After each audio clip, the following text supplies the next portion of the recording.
Ton inconscient te piège et t'enferme dans ton ego. C'est le mal.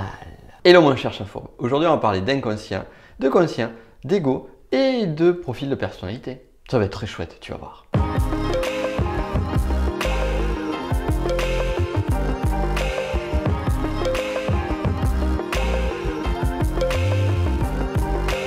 Hello mon cher Chafourbe, j'espère que tu vas bien aujourd'hui, que tu as la forme, que tu as la pêche, que tu as la patate, que tu es au top. Cette vidéo vient en complément de la vidéo qui était juste ici, là, tu l'as, sur les profils de personnalité, sur la lecture de personnalité et sur les tests de personnalité. J'avais parlé sur cette vidéo de conscient et d'inconscient et je trouvais intéressant de revenir un petit peu plus en détail et de revenir justement sur l'ego et sur tout ce qui est lié à ça. Alors déjà, avant toute chose, non, l'ego n'est pas mal. Non, les Lego ne sont pas aussi le mal. Parce que même si dans les Lego Star Wars, tu as le côté obscur de la force, ils sont quand même gentils, les Lego. De même, l'inconscient n'est pas le mal. En fait, avant toute chose, ce que j'ai envie de dire, c'est que l'ego, les mécanismes de l'ego, les mécanismes inconscients vont être là pour te protéger de différentes choses. Donc, ils sont là déjà à raison et pour t'aider. Seulement, voilà. Ce qui se passe sur les profils de personnalité, lorsqu'on s'intéresse notamment à la lecture de personnalité via le biais de l'énéagramme, eh bien, on peut tomber très rapidement sur différents pièges. Le premier piège, c'est de se dire « Oh, mais je suis tout moi ». Ça, c'est un piège. En fait, on se dit « Je ne veux pas rentrer dans des cases ». Et ce qui est marrant, en fait, c'est que l'énéagramme en tant que tel et ces outils de lecture de personnalité, lorsqu'on sait les voir dans le bon sens, eh bien, ne t'enferme pas dans des cases. Au contraire, bien au contraire, il t'ouvre. L'idée fondamentale, c'est de se dire à la base, c'est que tu as tous les profils, c'est que tu as vraiment tous les aspects. Seulement, par des blessures d'enfance, par des contextes de vie, par ton environnement, eh bien, tu vas te figer, ton inconscient et ton ego va se conforter sur un mode de fonctionnement, sur une attitude et sur une identité inconsciente qui va se créer et se développer. Et c'est pour ça en fait, et c'est vraiment ça que je voulais apporter dans cette vidéo, c'est pour ça qu'il est parfois difficile de trouver ne serait-ce que son type énéagramme, son profil. Pourquoi? Parce que en fait, ton inconscient va te protéger, ton ego va te protéger.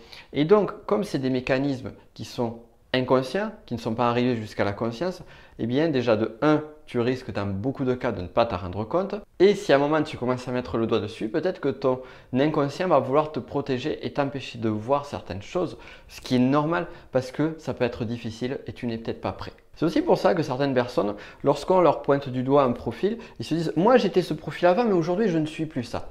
Alors déjà je me marre quand ça se passe. Pourquoi? Pour deux raisons. Premièrement, c'est que lorsqu'une personne dit ça, c'est que ce n'est pas son vrai profil énéagramme. Ou si elle dit ça et que c'est son vrai profil énéagramme, eh bien en fait, elle vient de tomber complètement dans le piège de son ego. Ce qui veut dire, en d'autres termes, c'est qu'elle se ment à elle-même. Pourquoi? Pour se protéger. Les mécanismes inconscients sont des choses très puissantes. Et les centres d'attention inconscients que l'on va avoir vont être présents sans qu'on s'en rende compte.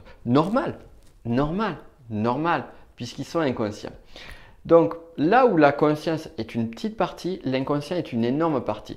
Si tu veux, pour différencier conscience et inconscience, tu imagines un énorme iceberg. Sur l'énorme iceberg, tu as la petite partie qui est visible, c'est le conscient, d'ailleurs, partie visible, et la partie invisible cachée dessous, c'est l'inconscient.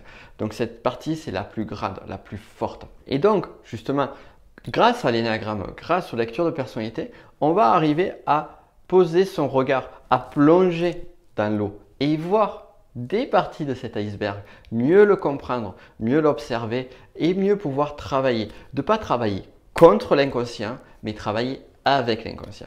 Et c'est ça en fait, c'est arrêter d'être toujours dans la lutte, dans une lutte entre ces compulsions, ces modes de fonctionnement automatique que l'on voit ou qu'on ne voit pas, mais être toujours dans la lutte. C'est arriver à les accepter, les vivre, prendre les bonnes choses qui sont là et gérer, réparer les blessures qui ont pu être créées et qui ont forgé une identité protectrice, une identité et une vision du monde bien particulière.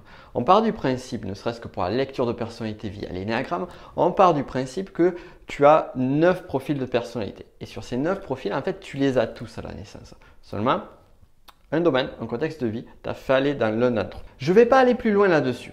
Ce que tu dois savoir, c'est que je vais faire une conférence, une web conférence, où je vais parler plus en détail de l'énéagramme. Je vais t'expliquer donc ces fameux 9 types de profils de personnalité. Je vais t'expliquer qu'est-ce qui est sous-jacent à chacune de ces 9 visions du monde bien précises, les difficultés de chacun et les pistes d'amélioration.